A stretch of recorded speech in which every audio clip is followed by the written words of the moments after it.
আসসালামু আলাইকুম, শুভেচ্ছা সবাইকে। আসছে 29শে অক্টোবর, এবারের স্ট্রোক দিবসের প্রতিপাদ্য বিষয় এভরি মিনিট কাউন্টস, অর্থাৎ প্রতিটা মিনিটই গুরুত্বপূর্ণ। এখানে সময়ের গুরুত্বটা সবচেয়ে বেশি বোঝানো হয়েছে, কারণ আমাদের ব্রেনে যখন স্ট্রোক হয়, একটা বড় রক্তনালী ব্লক হয়ে যায়, তখন প্রতি মিনিটে 1.9 মিলিয়ন অর্থাৎ কম বেশি 20 লক্ষ নিউরন ক্ষতিগ্রস্ত হতে থাকে। অর্থাৎ প্রতি মিনিট পার হয় আর 20 লক্ষ নিউরন বা ব্রেনের যে কোষ ক্ষতিগ্রস্ত হতে থাকে। এই কারণেই প্রত্যেকটা মিনিট স্ট্রোকের প্রথম উপসর্গ দেখা দেওয়ার পর থেকে খুবই গুরুত্বপূর্ণ। এবারের স্ট্রোক দিবসের প্রতিপাদ্য বিষয় সেটি। এবার আসুন জেনে নিই স্ট্রোকের উপসর্গগুলো কি হতে পারে। কারণ কেউ যদি স্ট্রোকে আক্রান্ত হন, তাহলে হঠাৎ করে তার মধ্যে কিছু উপসর্গ দেখা দিবে। হঠাৎ করে কারো মুখ যদি বেঁকে যায়, হঠাৎ করে কথার মধ্যে যদি অস্পষ্টতা আসে অথবা কথা বন্ধ হয়ে যায়, হঠাৎ করে একদিকের হাত পা অথবা পা যদি দুর্বল হয়ে যায়, অসাড় হয়ে যায়, অবশ হয়ে যায়, এটা স্ট্রোকের লক্ষণ। হঠাৎ করে কোনো চোখে যদি আমরা দৃষ্টিশক্তি কমে যায় অথবা বন্ধ হয়ে যায়, সেটা স্ট্রোকের একটা লক্ষণ।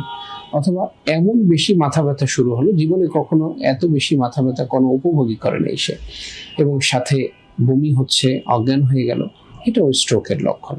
অর্থাৎ এই ধরনের উপসর্গ যদি কারোর মধ্যে হঠাৎ করে আসে, তাহলে আমরা বুঝবো যে উনি স্ট্রোকে আক্রান্ত হয়েছেন। এবার আসেন, স্ট্রোক নিয়ে আমাদের দেশে প্রচলিত কিছু কুসংস্কার আছে।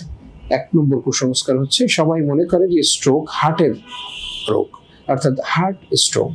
এই কারণে স্ট্রোকে আক্রান্ত হওয়ার পরে হার্টের যে সমস্ত হসপিটালগুলো আছে, সেই সমস্ত হসপিটালগুলোতে আমাদের রোগীরা চলে যান এবং জার্নি করে ওখানে গেলেন, সময় ক্ষেপণ হলো, আলটিমেটলি আমরা গোল্ডেন পিরিয়ডটা হারিয়ে ফেলি। অর্থাৎ হসপিটালে ভর্তি থাকলেন, আবার 2-1 দিন পরে আমাদের কাছে আসলেন।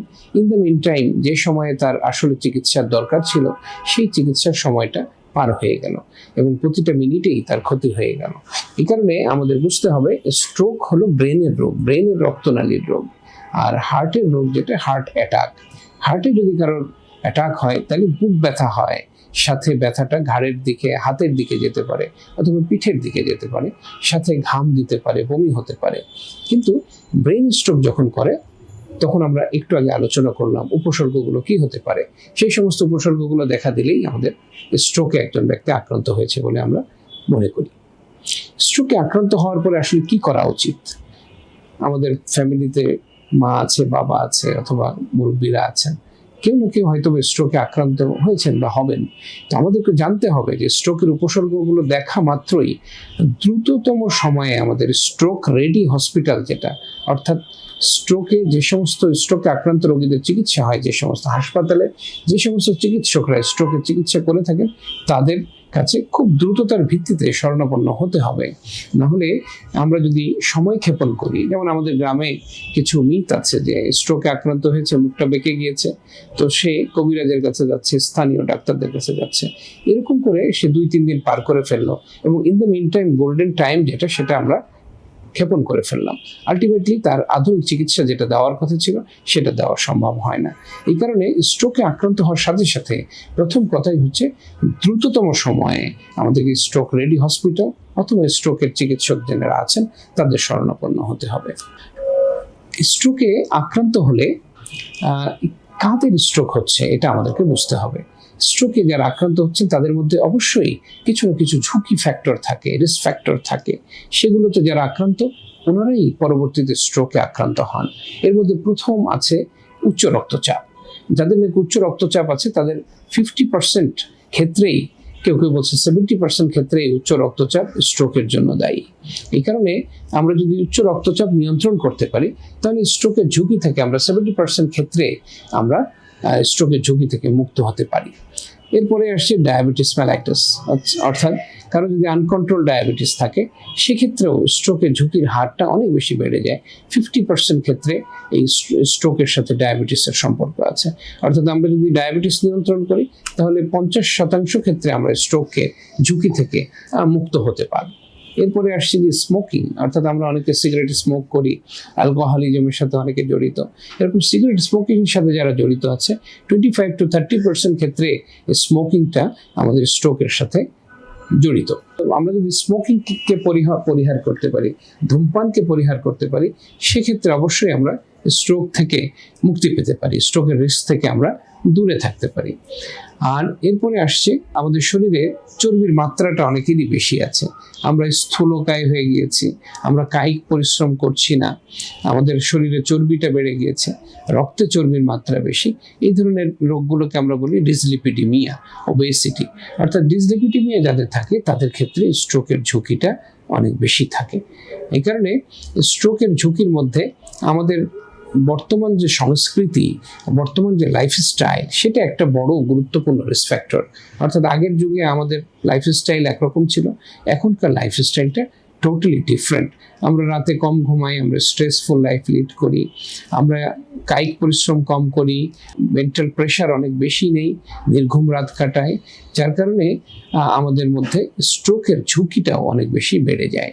এই কারণে আমাদের রিল্যাক্স লাইফ, যেটা একেবারে চিন্তামুক্ত লাইফ, যেটা এটা খুব গুরুত্বপূর্ণ স্ট্রোক থেকে বাঁচার জন্য। এবং পর্যাপ্ত ঘুম, এটা খুবই গুরুত্বপূর্ণ স্ট্রোক থেকে বাঁচার জন্য। এই জন্য আমাদের লাইফস্টাইলটা চেঞ্জ করতে হবে।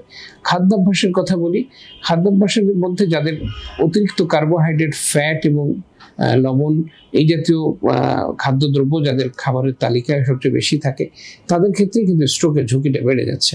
তো এটা আমাদের দেশের খাদ্যাভ্যাস কিন্তু আমাদের এরকম ছিল না। আমরা এখন পাশ্চাত্যের যে খাদ্যের সংস্কৃতি, সেটার সাথে আঙ্গাঙ্গিভাবে জড়িত হয়ে গিয়েছি, যার কারণে আমরা ফাস্ট ফুডের সাথে জড়িত, আমরা রিফাইন্ড ফুডের সাথে খাদ্যাভ্যাসের সাথে আমাদের সম্পর্ক হয়ে গিয়েছে। আমরা চর্বি জাতীয় খাবার আমরা বেশি গ্রহণ করছি, কার্বোহাইড্রেট জাতীয় খাবার আমরা বেশি গ্রহণ করছি, যার কারণে আমরা স্থূলকায় হয়ে যাচ্ছি, আমাদের চর্বির মাত্রা বেড়ে যাচ্ছে, আমরা প্রেশার, উচ্চ রক্তচাপে আক্রান্ত হচ্ছি, ডায়াবেটিস মেলাইটিস আক্রান্ত হচ্ছে, এবং আলটিমেটলি আমরা স্ট্রোকে আক্রান্ত হচ্ছি। এই জন্য খাদ্যাভ্যাস পরিবর্তন করা এটা খুবই গুরুত্বপূর্ণ। এর সাথে বলে রাখি, বয়স একটা গুরুত্বপূর্ণ ফ্যাক্টর। সাধারণত দেখা যায় যে বয়স্কদের ক্ষেত্রে স্ট্রোক হয় 50-এর বেশি যাদের বয়স, কিন্তু নাওয়াডেজ আমাদের দেশে এবং পাশ্চাত্য দেশগুলোতে দেখা যাচ্ছে যে যাদের কম বয়সে অনেকে স্ট্রোকে আক্রান্ত হচ্ছেন। তো এই কম বয়সে স্ট্রোকে আক্রান্ত হওয়ার একটা কারণ হলো আমাদের লাইফস্টাইল এবং খাদ্যাভ্যাস। এটাই আমাদের কম বয়সে আক্রান্ত হওয়ার ক্ষেত্রে একটা বড় ভূমিকা রাখছে। আরেকটি বিষয় আছে যে অনেক সময় অল্প বয়সে যারা আছেন তাদের ক্ষেত্রেও স্ট্রোকের ঝুঁকিটা অনেক সময় বেশি থাকে কিছু কিছু ক্ষেত্রে। যেমন জন্মগতভাবে যদি কারো ব্রেনের রক্তনালীর মধ্যে একটা কুণ্ডলী থাকে, আমরা বলি আর্টেরিওভেনাস ম্যালফরমেশন, আর্টেরিওভেনাস ফিস্টুলা। এই ক্ষেত্রে রক্তনালীর একটা রোগ যেটা ব্রেনের মধ্যে আছে, এটা জন্মগতভাবে আমরা পেয়েছি। তো এই রক্তনালীর রোগটা যখন থাকে অ্যানিউরিজম, তো এই সমস্ত রক্তনালীর রোগগুলো বয়সের সাথে সাথে গ্রো করে এবং পরবর্তীতে এটা ফেটে যে ব্রেনের রক্তক্ষরণ হতে পারে। তো এটাও অনেক সময় বাচ্চাদের ক্ষেত্রে, বয়স কম যারা, তাদের ক্ষেত্রে স্ট্রোকের একটা বড় ঝুঁকি হিসাবে থাকে। তো এগুলো ছিল আসলে স্ট্রোকের ঝুঁকি ফ্যাক্টর বা রিস্ক ফ্যাক্টর। তো এগুলো থেকে যদি আমরা বাঁচতে পারি, রিস্ক ফ্যাক্টরকে যদি আমরা নিয়ন্ত্রণ করতে পারি, এগুলো যদি আমরা অ্যাভয়েড করতে পারি, সেক্ষেত্রে বলা হচ্ছে যে 90% স্ট্রোক প্রিভেনশন সম্ভব। অর্থাৎ 90% স্ট্রোককেই আমরা প্রতিরোধ করতে পারি। অর্থাৎ স্ট্রোকের ট্রিটমেন্টের ক্ষেত্রে বলা হয় 90% ক্ষেত্রে এটা প্রিভেন্টেবল, প্রতিরোধযোগ্য। আর যদি কারো স্ট্রোক হয়েই যায়, সেক্ষেত্রে স্ট্রোকের আধুনিক চিকিৎসাটা আমাদের জেনে নিতে হবে যে স্ট্রোকে আক্রান্ত ব্যক্তিদের ক্ষেত্রে কি আধুনিক চিকিৎসা আছে এখনো পর্যন্ত সারা বিশ্বে। সেই স্ট্রোকের আধুনিক চিকিৎসার মধ্যে একটা গুরুত্বপূর্ণ হচ্ছে, আমরা জানি যে স্ট্রোক দুই ধরনের হয়, একটা রক্ত চলাচল বন্ধজনিত স্ট্রোক, একটা রক্তক্ষরণজনিত স্ট্রোক। রক্ত চলাচল বন্ধজনিত স্ট্রোক 85% বেশিরভাগ ক্ষেত্রে হয়, আর অনলি 50% ক্ষেত্রে রক্তক্ষরণজনিত স্ট্রোক হয়। তো রক্ত চলাচল বন্ধজনিত স্ট্রোকের মধ্যে ব্রডলি দুই ধরনের। একটা হলো ছোট রক্তনালী, ব্রেনের সূক্ষ্ম রক্তনালীগুলো ব্লক হয়ে যায়, এই ক্ষেত্রে ছোট স্ট্রোক হয়। আবার অনেক সময় বড় রক্তনালী ব্লক হয়ে যায়, সেক্ষেত্রে অনেক বড় ধরনের স্ট্রোক হয়। তো বড় স্ট্রোক হলে যেটা হয় যে বড় ধরনের নিউরোলজিক্যাল ডেফিসিট হয় রোগীর ক্ষেত্রে।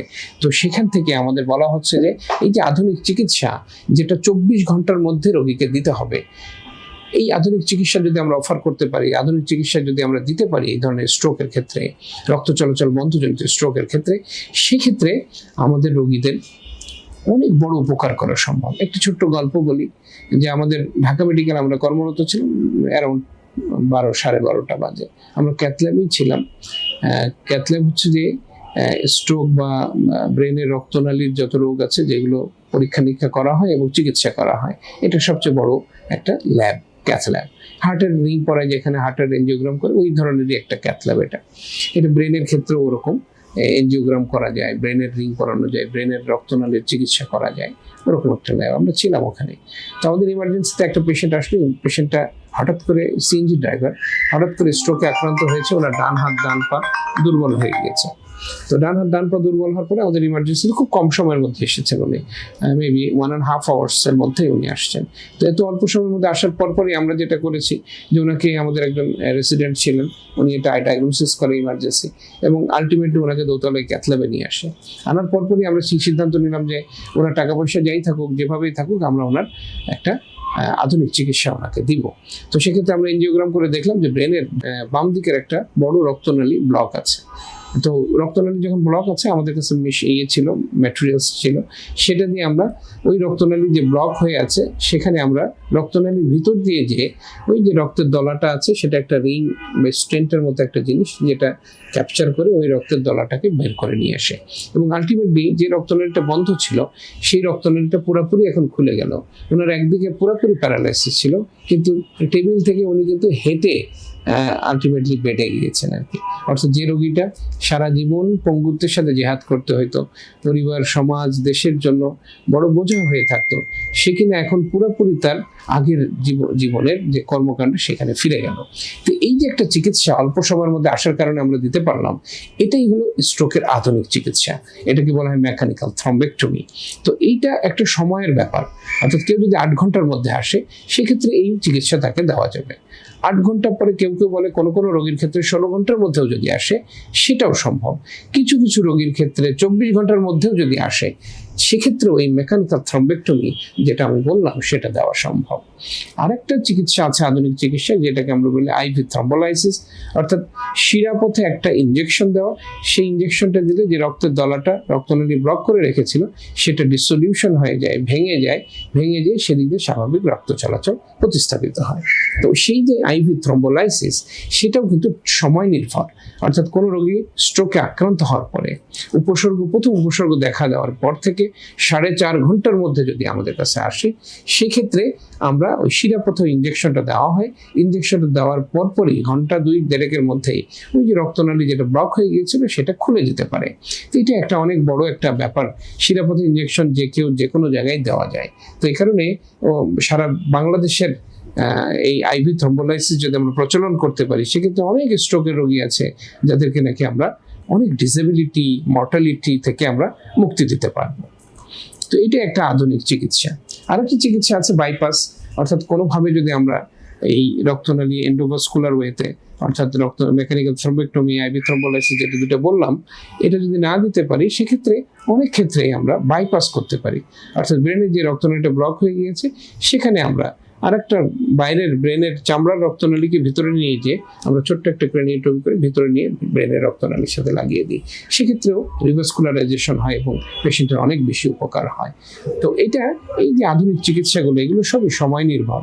সময় পার হয়ে গেলে কিন্তু এই চিকিৎসাগুলো দেওয়া আমাদের ক্ষেত্রে সম্ভব হয় না। এবং এবারে স্ট্রোক ডের উপপাদ্যও কিন্তু সেটাই ছিল যে প্রতিটা মিনিটই গুরুত্বপূর্ণ। অর্থাৎ স্ট্রোকে আক্রান্ত হওয়ার পর থেকে প্রত্যেকটা মিনিট ভেরি ভেরি ইম্পর্টেন্ট। কারণ সময় পার হয়ে গেলে এই আধুনিক চিকিৎসাগুলো আমরা দিতে ব্যর্থ হব, রোগীর সেবা করতে ব্যর্থ হব আমরা। আমাদের স্ট্রোকে আক্রান্তের যে বয়স সীমা, সেটা 50-এর বেশি থাকলেও এখন দেখা যাচ্ছে অনেক ক্ষেত্রেই কম বয়সের রোগীরাও স্ট্রোকে আক্রান্ত হচ্ছে। এই ক্ষেত্রে নাম্বার 1 হচ্ছে আমাদের লাইফস্টাইল। আমরা খুবই বেশি বিজি লাইফস্টাইল গ্রহণ করেছি। আমরা নির্ঘুম রাত কাটাই, আমরা অতিরিক্ত কাজের চাপ নিচ্ছি এবং আমাদের জীবনের লক্ষ্যটাকে এমন একটা জায়গায় সেট করছি যেটা আসলে অলমোস্ট অসম্ভব বা খুবই কঠিন সেই গোলটা রিচ করা। যার কারণে আমরা সবসময় মেন্টালি খুবই স্ট্রেসফুল থাকি, অনেক বেশি কাজের লোড নিচ্ছি, অনেক বেশি প্রতিযোগিতার মধ্যে আমরা আছি এবং আমাদের জীবনটা আসলে অনেক বেশি দুর্বিষহ হয়ে যাচ্ছে। এখান থেকে আমাদের উচ্চ রক্তচাপ হচ্ছে, ডায়াবেটিস মেলাইটাস হচ্ছে এবং আলটিমেটলি আমরা স্ট্রোকে আক্রান্ত হচ্ছি। এবং একই সাথে আমাদের কায়িক শ্রম অনেক কমে গিয়েছে এবং আমাদের খাবার দাবারের অভ্যাসগুলো চেঞ্জ হয়ে গিয়েছে। আমরা ফ্যাটি ফুড খাচ্ছি, কার্বোহাইড্রেট রিচ খাবার খাচ্ছি, ফাইবার কম খাচ্ছি, যার কারণে আমাদের ব্লাড সুগার বেড়ে যাচ্ছে, ডায়াবেটিসে আক্রান্ত হচ্ছি এবং চর্বির মাত্রা শরীরে বেড়ে যাচ্ছে, আমরা স্ট্রোকে আক্রান্ত হচ্ছি। তো এই কারণে একদিকে লাইফস্টাইল, খাদ্যাভ্যাস, এই সব কিছু মিলায়ে আমাদের অল্প বয়সেই আমরা এখন স্ট্রোকে আক্রান্ত হচ্ছি। এই কারণে আমাদের এই বিষয়টাকে খুবই গুরুত্ব সহকারে দেখা দরকার এবং এই সমস্ত রিস্ক ফ্যাক্টর যেগুলো আলোচনা করলাম সেখান থেকে আমাদেরকে ফিরে আসতে হবে এই স্ট্রোককে প্রতিরোধ করার জন্য। তো সুধী বন্ধুরা, আপনারা ভালো থাকবেন, সুস্থ থাকবেন এবং স্ট্রোক ডে উপলক্ষে যে সচেতনতামূলক কথা বা ভিডিও আমরা করলাম সেটা থেকে আমরা আশা করি আপনারা উপকৃত হয়েছেন এবং এভাবেই আমাদের জীবনটাকে চালাবো যাতে 90% স্ট্রোককে আমরা প্রতিরোধ করতে পারি। আসসালামু আলাইকুম।